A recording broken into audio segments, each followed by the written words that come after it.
I feel like every kid has their own version of the boogeyman. I never really had a face for my boogeyman. My boogeyman was more of like what I didn't know, like what could be under my bed, what could be hiding in my closet, like, you know what I mean? What could be outside my window. In 1978, director John Carpenter and writers John Carpenter and Deborah Hill finally put a face on the boogeyman. Not only did they put a face on the boogeyman, they put a sound on the boogeyman. One of my favorite things about old horror movies is the music. Even if you like hear the music outside of watching the movie, you still get the creeps. The film Halloween from 1978 did just that. John Carpenter composed and performed the Halloween theme song. According to an article on Davidson College by Jay Pfeiffer, John Carpenter's famous theme for Halloween is distinct for a couple of reasons. The main thing is 5/4 time and asymmetrical meter. It got 5 pulls instead of a group of 2 or 3, and that's pretty unusual for at least film music and mainstream music. The uniqueness and just I don't know, it's just creepy. Like, I don't know. Like, it gets my, like, heart racing. Like, I feel like Michael Myers is somewhere when I hear it. I've watched some, like, creepy horror movies and it never left a mark on me. But this movie, for some reason, when I first watched it years ago, it, like, stuck with me. And I dressed up as Michael Myers for Halloween in 2022, I believe. Maybe 23? One of those. And I had the mask next to me while I was getting ready, and it scared the crap out of me just sitting there. Even like wearing the costume scared me. With that said, let's get into the film. The film was directed by John Carpenter and written by John Carpenter and Deborah Hill, as I said. The release date was October 25th, 1978. The budget was $325,000. The ratings is 97 on Rotten Tomatoes, which is pretty good. 7.7 out of 10 on an IMDb rating, and the count is 5, but I like to include the dogs, because I don't want to talk about it, actually. I don't want to talk about it. Can we just leave the animals alone? Can we agree as a group that we should leave animals alone in horror movies? Like, A Dog's Purpose is my favorite horror movie. Let's get into the story. Starting off, we learn about what happened to young Michael Myers in Haydenfield, Illinois on Halloween night, 1963. Young Michael Myers is played by Will Sandin. We get a really cool scene from Michael's point of view while he grabs a kitchen. Rut-row for his sister and boyfriend who are in the house with him.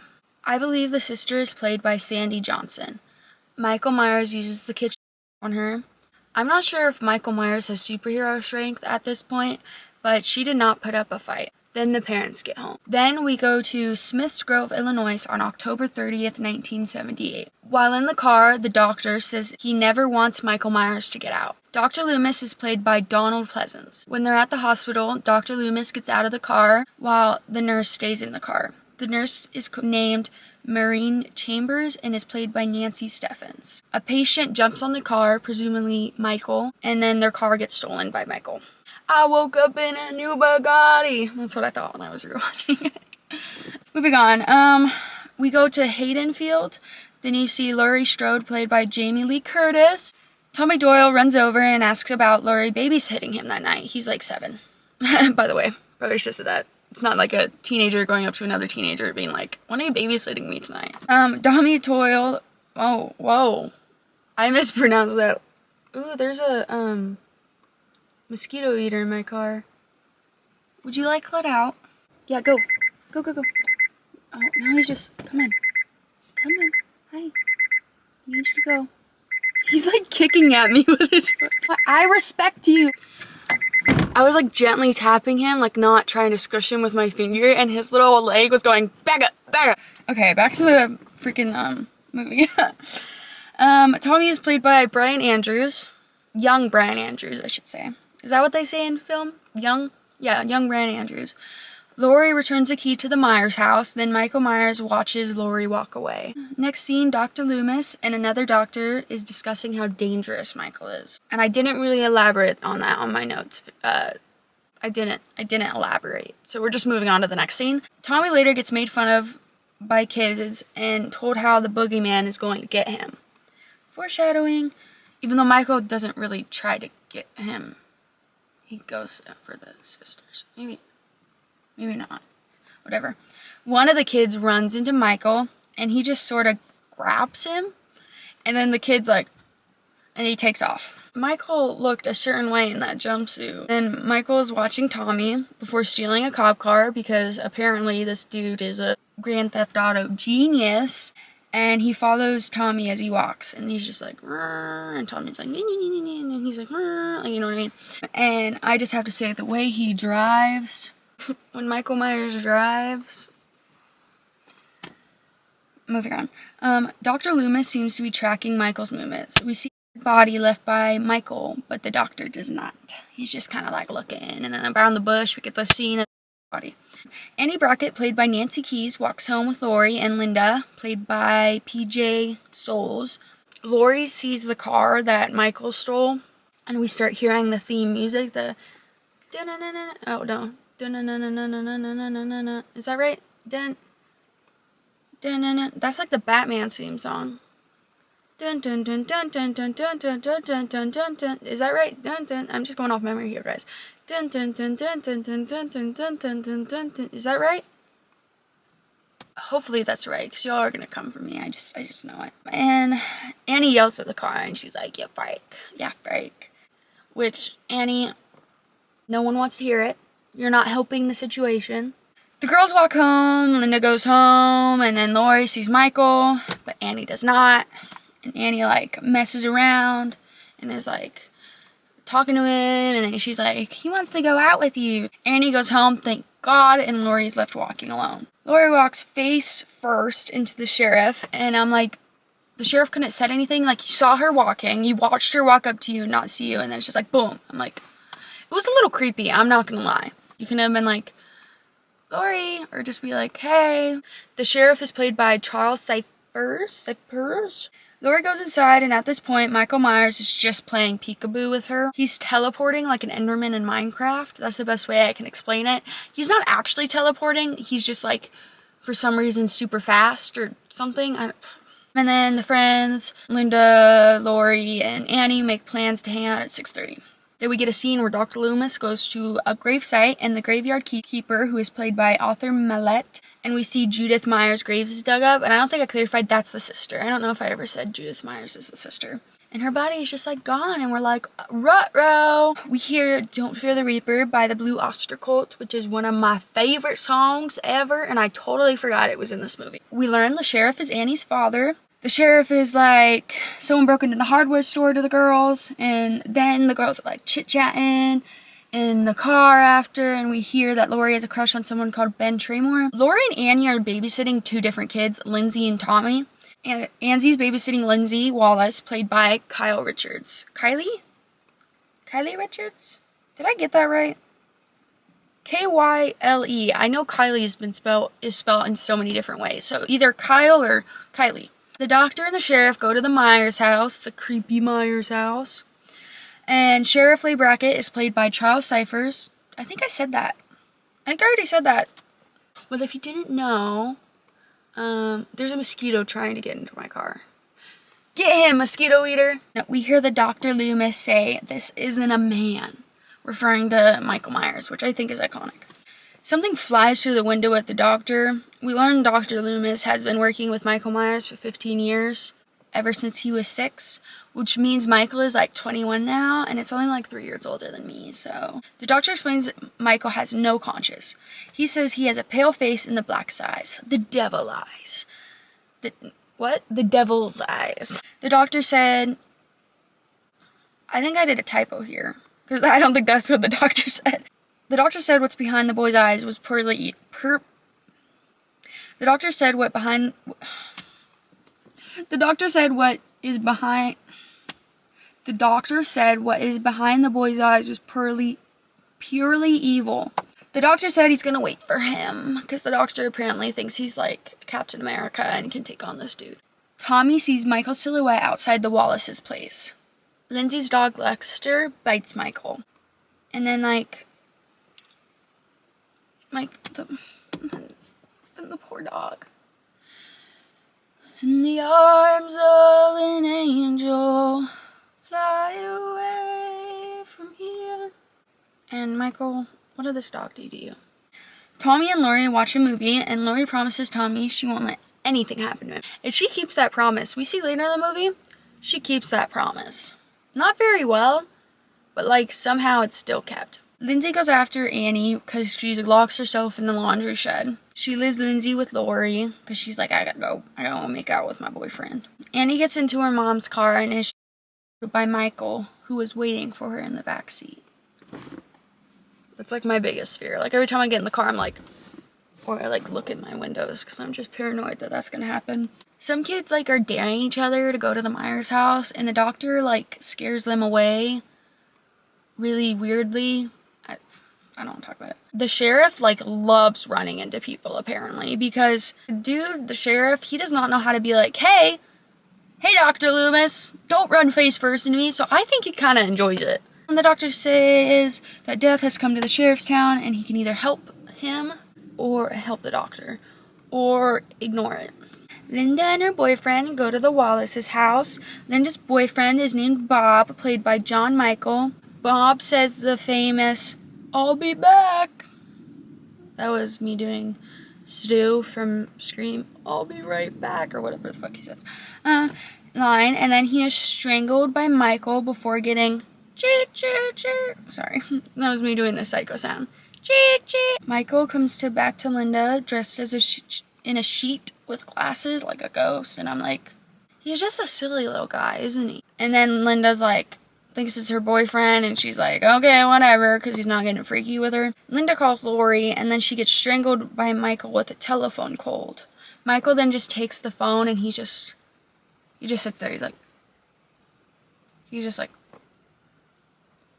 dude didn't say anything, sat in silence.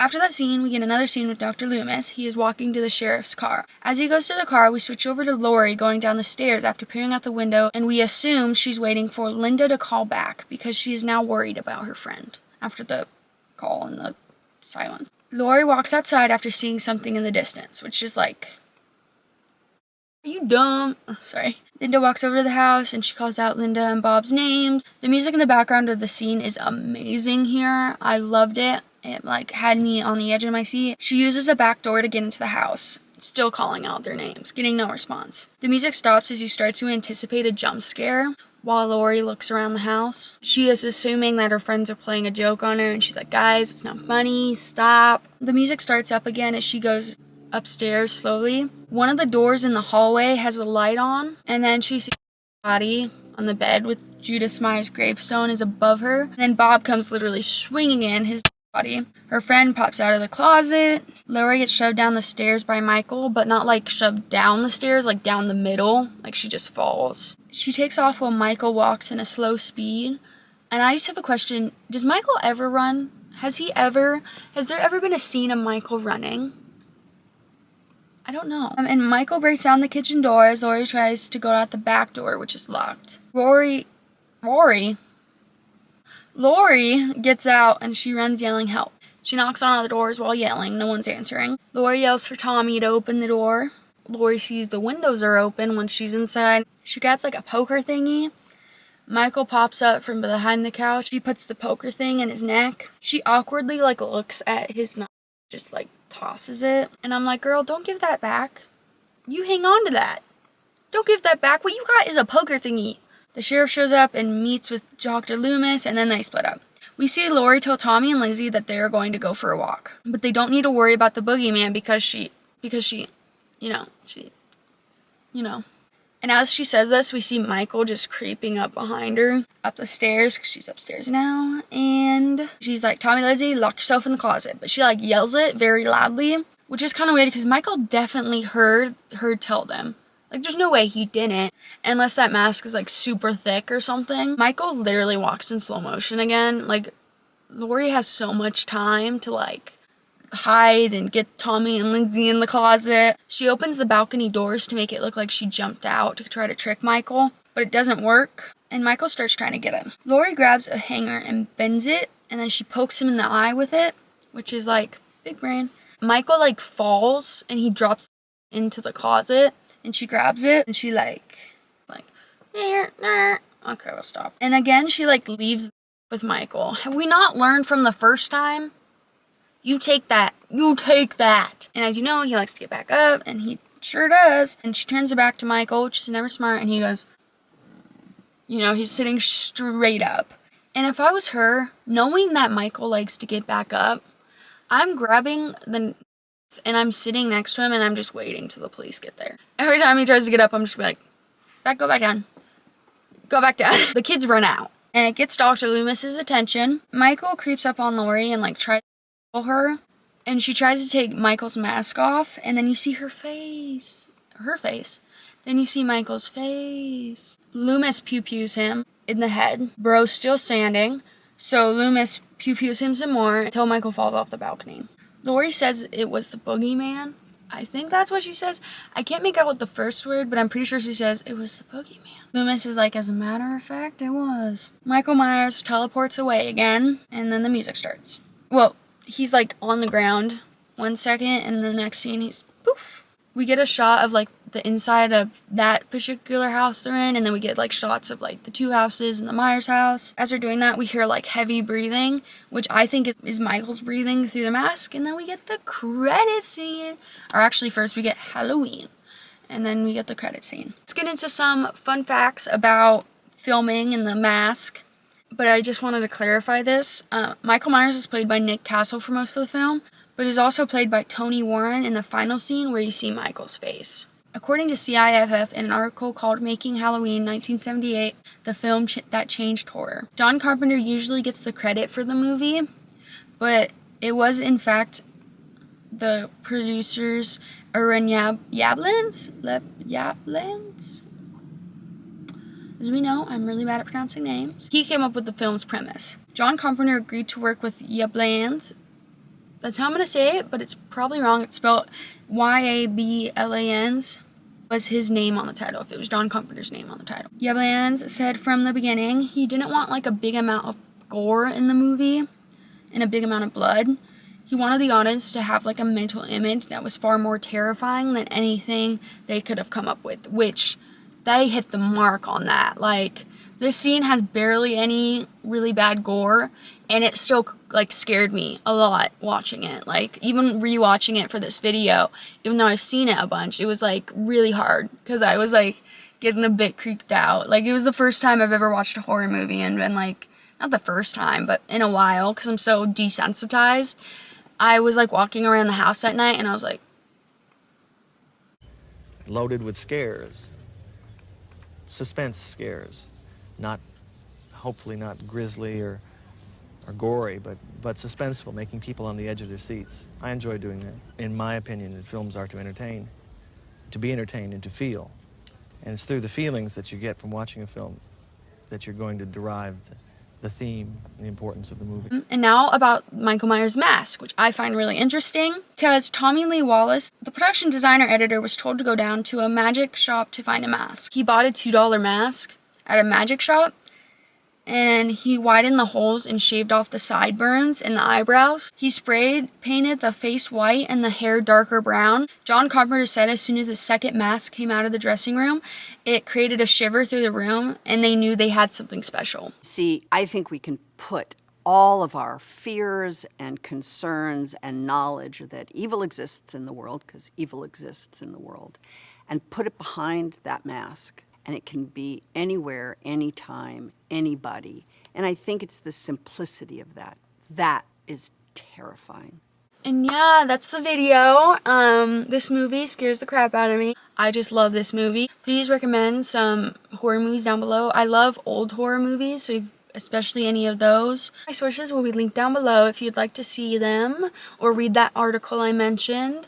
If I got anything wrong, please feel free to correct me in the comment section below or message me on my Instagram, OddandOffputtinghorror. Please follow me on Instagram if you're interested. I created a brand spanking new account for this channel. Remember to stay odd and off putting. Dun, dun, dun, dun, dun, dun, dun, dun.